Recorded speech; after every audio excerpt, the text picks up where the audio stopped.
नमस्कार। आज आमार विषय सायाटिका पेन। मत बिनिमय योगा चैनल थेके आमी कमल सरकार आपनादेर सकलके आमार एई चैनेले जानाई स्वागत। प्रथमे बोलबो सायाटिका कि। सायाटिका एकटा नार्व, आमादेर शरीरे जत नार्व आछे तार मध्य सबचेये दीर्घतम नार्व एबं आमादेर जे कोनो रकम स्पाइनाल प्रब्लेम थेकेई एई सायाटिका पेन शुरू हय। আপনারা জেনে রাখবেন ব্যাক পেন যেটা লোয়ার ব্যাক, সেই লোয়ার ব্যাক থেকে আমাদের একদম পা পর্যন্ত এই দীর্ঘ এরিয়া আমাদের সায়াটিকা কভার করছে। আসুন প্রথমে আমি দু একটা এক্সারসাইজ দেখাই। এটা হচ্ছে যষ্টিক আসন। যষ্টি মানে লাঠি। ধরুন আমি এইভাবে শুয়ে পড়েছি, শুয়ে পড়ার পরে আমি हाथ दुटोके पिछने निये गेलाम, हाथ दुटोके पिछने निये जेये एबं पा दुटोके नीचेर दिके ठेले दिच्छी खूब जोरे। देखुन पायेर पाताटा और हाथटाके ऊपर दिके। देखुन आमार स्पाइनटाके आमी एकदम पुरो 100% स्ट्रेचिंग करछि खूब जोरे।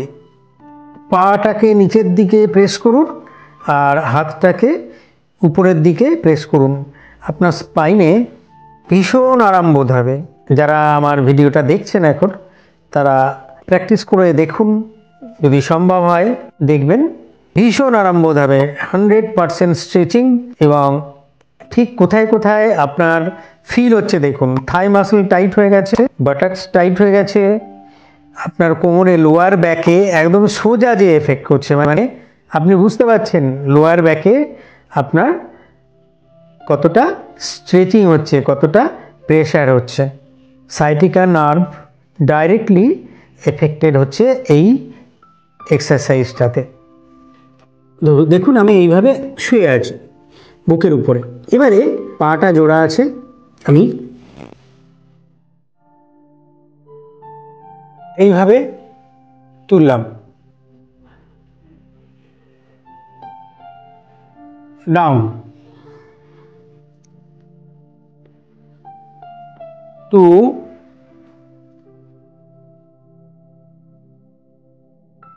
3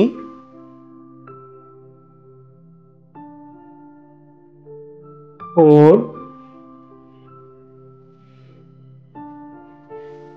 5।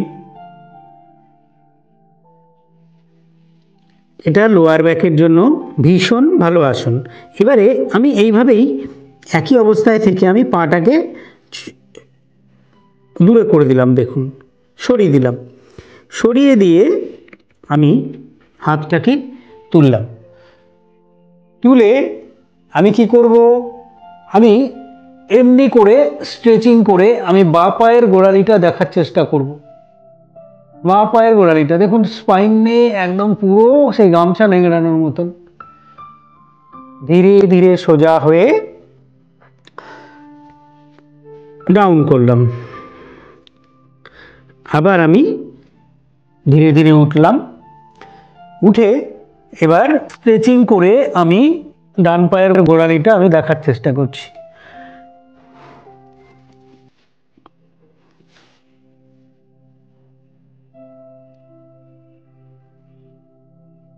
দেখছেন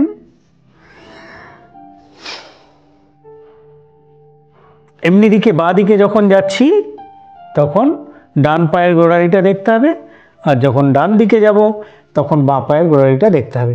পুরো এই লোয়ার ব্যাক এবং স্পাইনটা স্ট্রেচিং হচ্ছে। আমি বজ্রাসনে বসলাম, এই সামনে হাতটা রাখলাম, পাটাকে আমি গ্যাপ করলাম। এরকম অবস্থায় আমি আমার স্পাইনটাকে আমি কি করব, কার্ভ করব। হাতটা আরেকটু এগিয়ে নেওয়া যায়, নিয়ে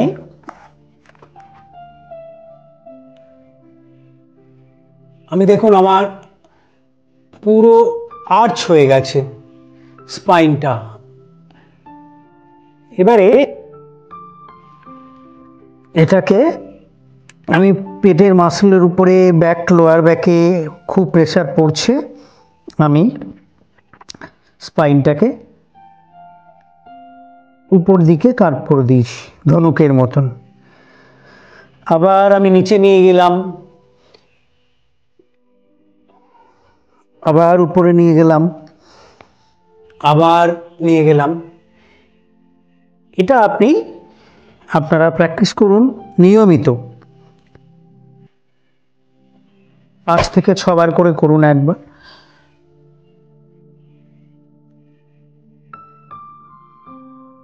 এটা স্পাইনের জন্য খুব ভালো।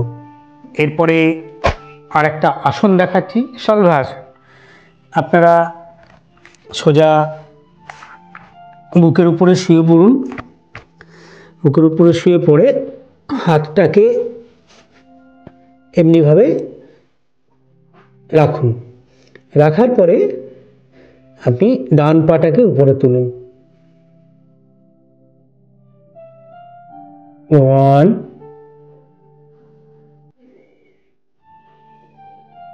2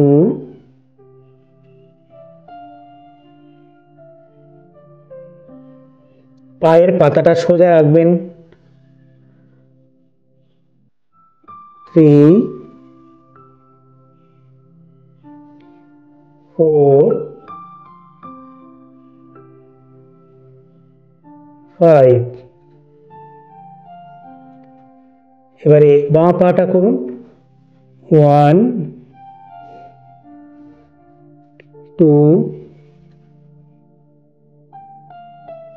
3 4। একটু স্টে করতে পারেন, আমি একটু তাড়াতাড়ি করছি টাইমটা কভার করার জন্য। 4 5। এবারে যাদের পক্ষে সম্ভব হবে দুটো পা একসাথে তুলতে পারেন, যতটা পারবেন। এবারে এই প্রতিটি এক্সারসাইজ আসনগুলো আপনি ব্রিদিংয়ের সাথেও করতে পারেন। যেমন ধরুন আমি ব্রিথ করছি, ব্রিথ করলাম, করার পরে আমি ছাড়তে ছাড়তে এই ডান পাটাকে আমি তুলে দিলাম, সোজা মাথাটাকে সোজা রাখলাম, সামনের দিকে তাকালাম, সাথে বাঁ হাতটাকে সামনে দিন,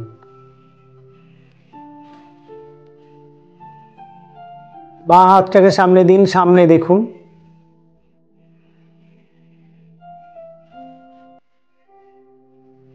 এবার ধীরে ধীরে চেঞ্জ করুন, চেঞ্জ করে ঠিক একইভাবে আপনি বাঁ পাটাকে তুলে দিন,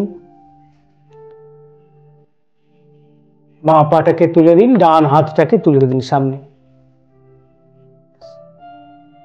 এই প্রতিটি এক্সারসাইজ এবং আসন যেগুলো আপনাদের দেখাচ্ছি এগুলো নিয়মিত করুন, সায়াটিকার ব্যথা থেকে আরাম পাবেন।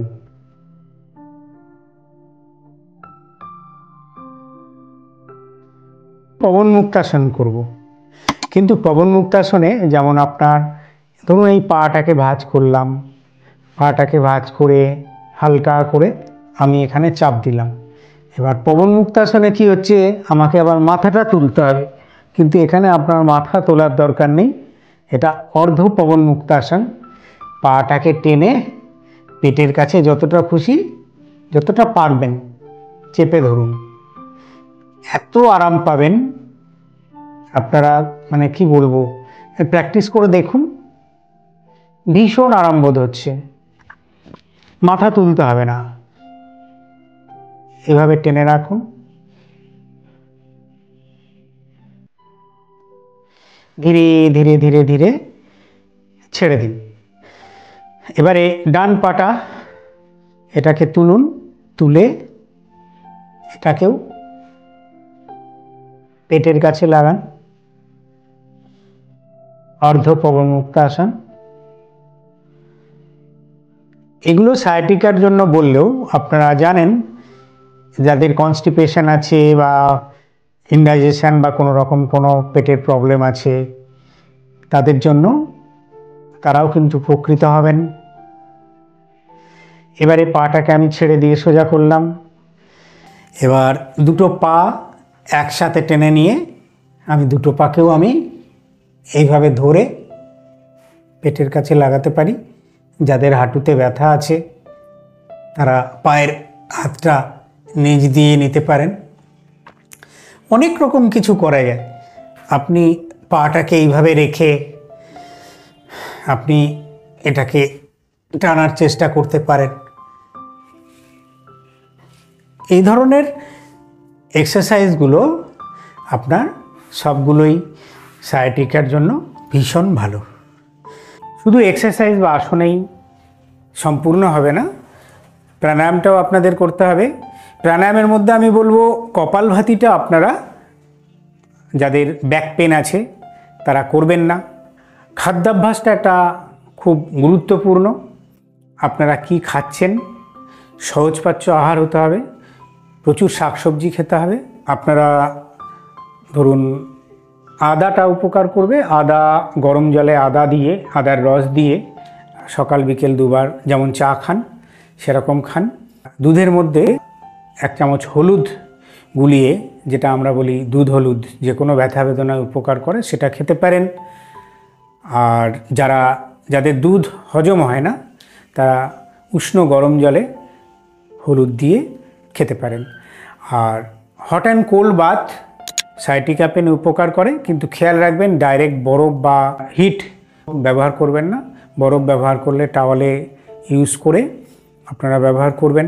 শুরুর দিকে যখন ব্যথা খুব থাকবে তখন আপনারা কিন্তু কোল্ড থেরাপিটা দেবেন। যখন ব্যথাটা একটু কমের দিকে যাবে তখনই আপনারা হট থেরাপি ব্যবহার করতে পারেন। কেমন লাগলো ভিডিওটা? ভালো লাগলে লাইক করুন, শেয়ার করুন, সাবস্ক্রাইব বাটনটা ক্লিক করতে ভুলবেন না। সকলে ভালো থাকুন, সুস্থ থাকুন, মত বিনিময় যোগার সঙ্গে থাকুন। নমস্কার।